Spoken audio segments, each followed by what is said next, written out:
And he said, I can't do this anymore. Like, oh, my patient, like I can't see my patients and then know in 2 weeks they won't be there. So he went, he became a GP.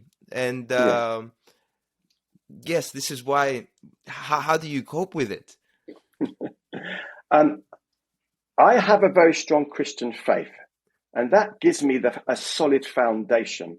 And I think that's not to say that every person who works in palliative care is a committed Christian. That's not true. Yes, it has a strong Christian foundation because it was Christians who actually established the modern hospice movement. But for me, it's my Christian faith that enables me to offer people hope in sorrow. You've got to learn to be able to be slightly detached professionally from your patients, but at the same time being real and compassionate.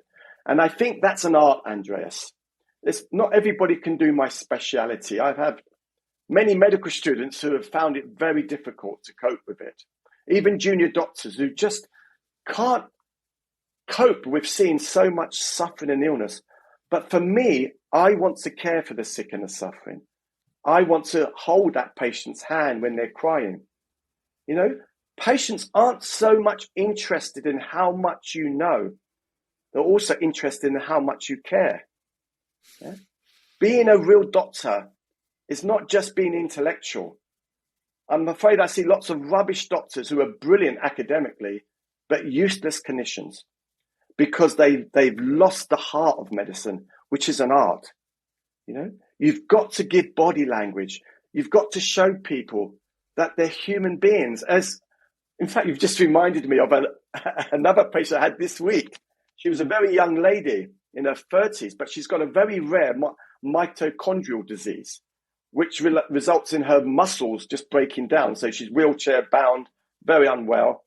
And she comes across as if she's got learning difficulties, but she hasn't. She's a very intelligent young girl. And the mother's always there. And the mother said something to me, which was very complimentary. I don't often get compliments, but it's quite nice to have a physical compliment. It's usually complaints because I've told them that their loved one's dying and then they die and they're shocked because the team haven't told them that their loved one's dying. So I come along and give them the bad news and I'm seen as Dr. Horrible. Mm-hmm. But this mother said to me, she goes, Doctor, you're the only doctor that actually talks to my daughter like a human being. Now that's really concerning for me that doctors are talking to the mother rather than the patient and not listening to her. And she says, thank you, because you're the only one that actually talks to her with respect and listens to her. And I think that's an important take-home message for medical students and for doctors. Show every patient you have dignity. Treat them like you'd want to treat your mother or your father or yourself. Yeah. Well, that's answered your question a little bit.